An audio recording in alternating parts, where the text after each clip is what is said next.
The idea of fasted training isn't anything new. In fact, many of the top athletes have practiced it for years. That said, it hasn't come without its scepticism or opposition to the training method. Yeah, and you might well have heard about it, but maybe you're not quite sure how to go about it or whether it's even advised. So we're going to go and speak to an expert to find out a little bit more. But before we do, we thought it'd be interesting to try a fasted training tomorrow morning, and then the following morning we'll do some fuel training. I'm going to run, Heather is going to cycle. Yeah. We're going to do a relatively simple session, and then we can come back, compare, see how it felt, and then we can go to our expert with a bit of experience. Well, I'm looking forward to experiment, but not so much keen on the missing my breakfast tomorrow.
Well, as you can see, we're back in the set, having completed both of our 2 sessions. How was yours, Mark? Well, I'll be honest, I'm glad we kept the sessions quite easy. I was fine just trundling along, but as soon as I tried to step it up a gear on the fasted day, I just really struggled. Yeah, I guess I was similar in that sense, in the fact that I felt I couldn't really go for that much longer. And also towards the end, I was like, oh, I cannot wait for my breakfast. That said, I did find it really time efficient on the fasted day. Normally I'm used to having breakfast, wasting a bit of time, allowing it to settle. Yeah. Whereas I was just straight out of the door. I think that's the thing for me. I'm used to eating beforehand, so I found that session more comfortable. But it'd be interesting to see if maybe I practiced it more often doing fasted, that maybe it would get easier. Well, we're really interested to see if or how we should be implementing this into our training. So let's go and have a little chat to our expert. Okay, we are here with professional dietitian Renee McGregor, and Renee's actually worked with some of the top athletes out there, international athletes, and we really want to pick your brain, Renee, on what is fasted training. Hi Mark. So fasted training is a really important part of most athletes' training week. And what it does, it helps to adapt the physiological system, particularly when you're doing longer events.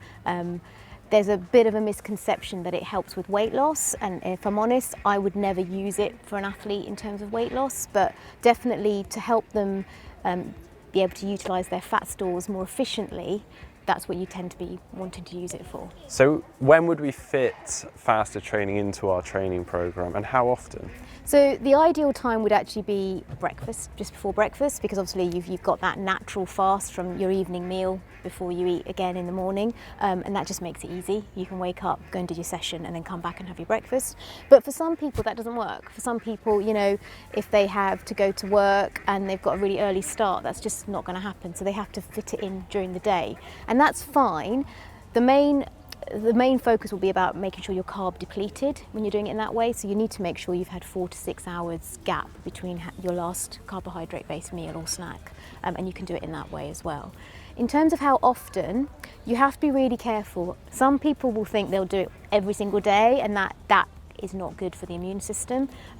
So I tend to recommend no more than 3 sessions a week fasted, and also ensuring that you don't really do too many of the longer distance stuff. I mean, obviously, those athletes that are doing Ironman, half Ironman, they maybe get away with up to 2 hours of fasted training, but beyond that I'd start taking some fuel on. Definitely. And so are we keeping this purely low intensity, or yeah, can we put intensity in there, or is that not advised? No, absolutely low intensity. So if you're looking at it from a heart rate point of view, you don't want to be working more than 60 to 70% of your maximum heart rate. If you do perceived exertion, then you're looking at 6 or 7 out of 10 max. And obviously going any harder than that, the problem you're going to have is, one, you probably can't. because in order to, work at a very high intensity, the body needs carbohydrate for fuel. So by doing it, what you're doing is you're putting your body under more stress. You're more likely to get injured. You're more likely to get ill.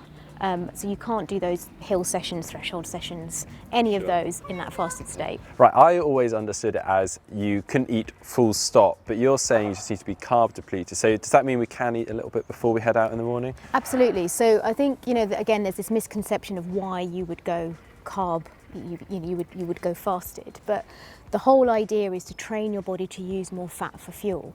So that means that in order to be able to tap into that, there shouldn't really be any carbohydrate available. So what you need to do is carb depleted, which is why the fasted stuff's good, because when you do it overnight, you've kind of used all your stores up. But if you are somebody that needs to go out in the morning and maybe you're going to go and do a longer ride, and you want to do the first half of that in a fasted state to get that fat adaptation, then you can definitely have scrambled eggs, avocado, and head out the door. And so a bit of protein or something. Yeah, absolutely.